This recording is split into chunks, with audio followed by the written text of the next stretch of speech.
Would you be able to figure out in the NCLEX which of these children is having a foreign body aspiration? So in a pediatric foreign body aspiration, a child swallows something they aren't supposed to, like a marble, and it gets stuck blocking their airway. So we are looking for signs of an airway obstruction, specifically from someone who might have swallowed something. So let's take a look. First, barking, cough, stridor, and restlessness. Well, stridor does tell us that there's some airway narrowing, right? But a barking cough should immediately make you think of croup.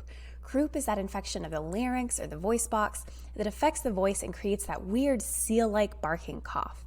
So this one is more likely croup. Then a productive cough, wheezing, and irritability.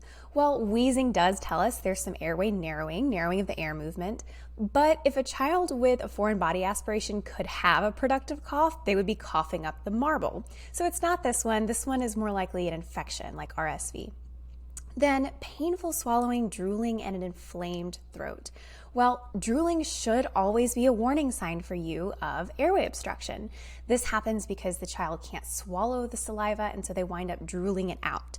But this is because of an inflamed throat. Some inflammation in the throat, maybe from epiglottitis, is swelling and closing the airway. So this is more likely epiglottitis. Then finally, coughing and wheezing after being found playing unattended in the kitchen.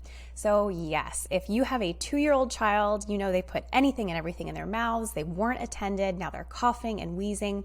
This to me says foreign body aspiration, and we're correct.